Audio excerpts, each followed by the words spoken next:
So it's basically like playing the Sims game, but making money out of it. I know where people mess up sometimes. When creating identities, especially visually, people tend to be biased. They let their ego pick a design that pleases their taste, but it might not communicate. Welcome to the Design Takeaway. This audio based food is aimed to help everyone who is about to take their first step into the design life. We will unveil ideas, insights, thoughts, and experience inside the world of design and its application in the industry through fun and easy conversation. All you need to do is sit back, grab a bite, and put your headphones on. And most importantly, take what you need. Have a sip of ice branding. Let's enjoy episode 3. Welcome back, everyone. It's Trisha and Fia again. Don't be bored with us yet because we are bringing you the freshest update and the warmest insight to every episode. Talking about fresh, how about if today's menu will be a sip of ice branding? My favorite. Let's discuss about this popular matter. As a brand designer, what do you think branding means, Trisha? Theoretically, huh? Well, branding is all about making your business stand out and be remembered by the people you want to reach, and finally, to be the first thing in people's mind when thinking of your product.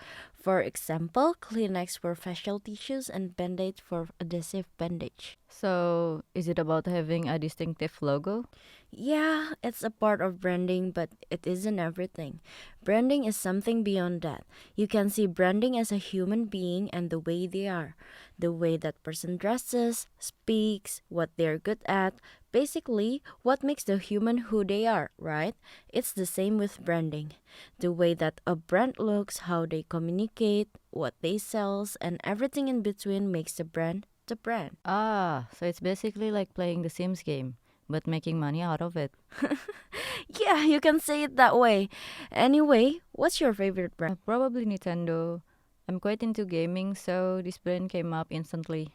Why do you like that brand? I like how Nintendo keeps things easy for new gamers. It's cool how they make it easy because people who aren't into gaming might be a bit hesitant to get a console, thinking that it's too hard. They worry that they need a lot of practice to play as well, and that could feel like a waste of time and money to invest. And that's where Nintendo came in because their games are not too serious. You can have a good time with friends or family without feeling like it's a big deal. Plus, I'm a laid back gamer too. I'm not into the whole serious or competitive scene. I just want to have fun with gaming, not get a headache from it. That's how you nail branding. Customers like you get it and can totally grasp what the brand is aiming for. Oh my god, I didn't even realize that. Then, how do you make a good branding? Mm, from my experience, the first thing you need to do is try to understand the brand like you understand yourself. If you are working as a brand designer from an agency, treat the client as if you are adopting a pet. You want to understand them that well to know what to do when things happen. If you're building a brand, try to understand your aim and mission towards this brand. Then you can translate into visuals that represent the value you want to bring. Oh, I can see why you're saying this. Sometimes clients are confused about what they want and they can't convey the ideas in their head into reality. What will you do if that happens? Mm, we can figure that out with some research, like checking out the competition, knowing what you're aiming for, and understanding your audience habits, like where they hang out, they're into, they see, they watch. It helps you to pinpoint the kind of vibe of your brand you should have to connect with them and be there for. After that, you'll have a narrative or story that's gonna be both gripping and believable. Once those bits are sorted, the real blast begins, designing the visual and identity, which for me is the most enjoyable part of the process. I know where people mess up sometimes. When creating identities, especially visually, people tend to be biased. They let their ego pick a design that pleases their taste, but it might not communicate the big ideas behind the brand. That is correct. As a brand designers, we gotta be the bridge between their style and what they're aiming for, making it a bit personal for them. Because at the end of the day, the owner of the brand has to believe the design. because they're the one living with the brand every day while we're off tackling the next case. Mm, for me, it is important also to research on what is the cultural, social, and environmental background the client has. It helps us to grasp what they believe and understand to later connect it with the brand we want them to believe in.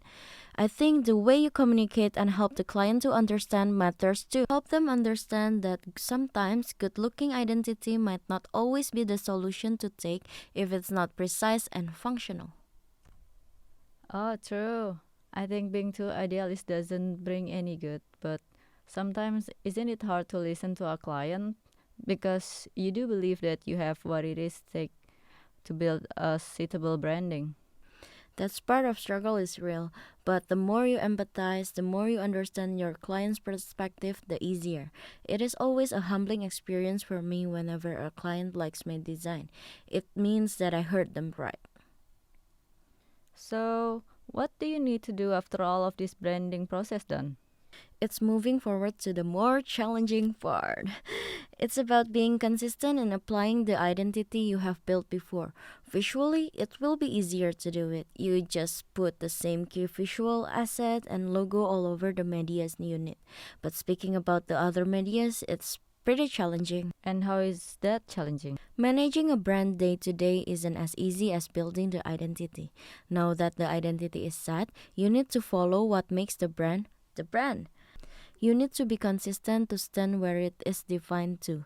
But on the other hand, as a brand, you need to be relevant to what is happening day to day.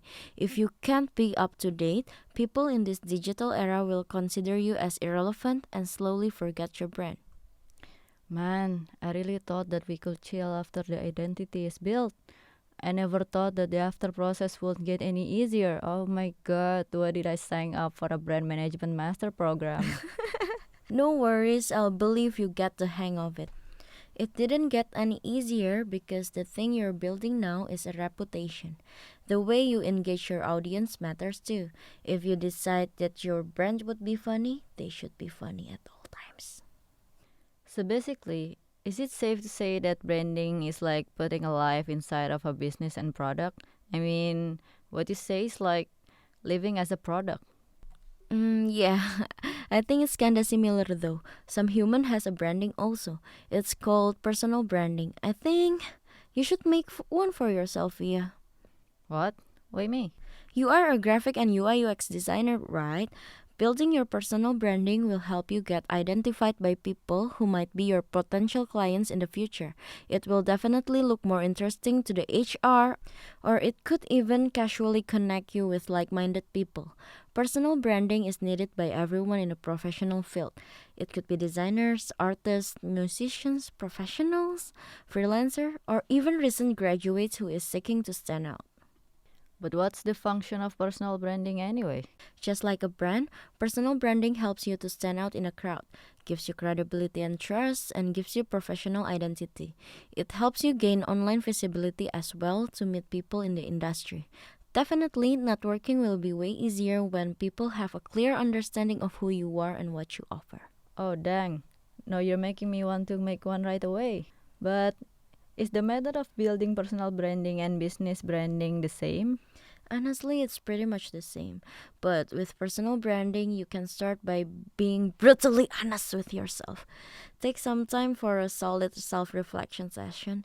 And the fun part, you can implement your personal branding into your fashion style, which is for the brands, it's not applicable. Well, I think I need to end this session because I'm making mine now. This is a very insightful session. Now I'm going home with a solid mission, and it's to try and make my own personal branding. Please guide me later if I got lost in the middle.